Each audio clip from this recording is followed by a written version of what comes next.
অনেক সময় হাত দেখে অনেকে বলেন এখন আপনার খারাপ সময় যাচ্ছে, এত বছর পর্যন্ত খারাপ সময় যাবে, তারপরে একদম বৃহস্পতি তুঙ্গে।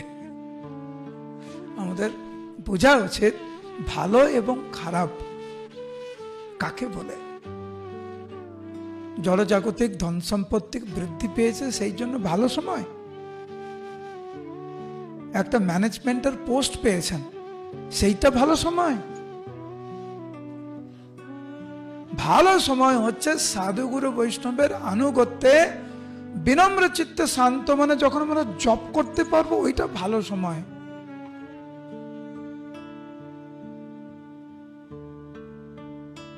টাকা পয়সা বৃদ্ধি পেয়েছে, পদ বৃদ্ধি পেয়েছে, এর মানে ভালো সময় নয়।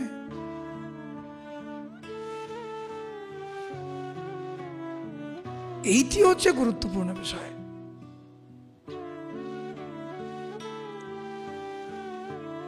ব্রহ্মচারী, গৃহস্থ, বানপ্রস্থ, সন্ন্যাস, ব্রাহ্মণ, ক্ষত্রিয়, বৈশ্য এবং শূদ্র, প্রত্যেকটি মানবের জন্য এটি গুরুত্বপূর্ণ। জীবনে ভালো সময় চান,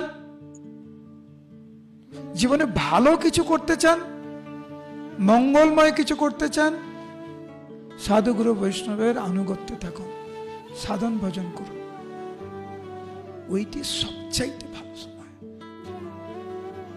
জাগতিক ভাবে হয়তো অনেক কিছু আমরা পেয়েছি, অনেক দূরে গিয়েছি আমরা, লেখাপড়ার দিক দিয়ে, পদের দিক দিয়ে, ঐশ্বর্যের দিক দিয়ে, কিন্তু সাধুগুরু বৈষ্ণবের চরণে আনুগত্য নেই, শ্রদ্ধার মনোভাব নেই।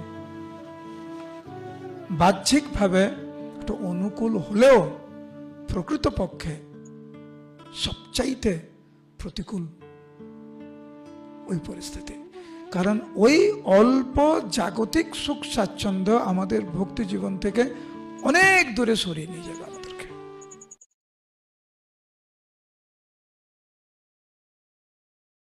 অনেক সময় হাত দেখে অনেকে বলেন এখন আপনার খারাপ সময় যাচ্ছে, এত বছর পর্যন্ত খারাপ সময়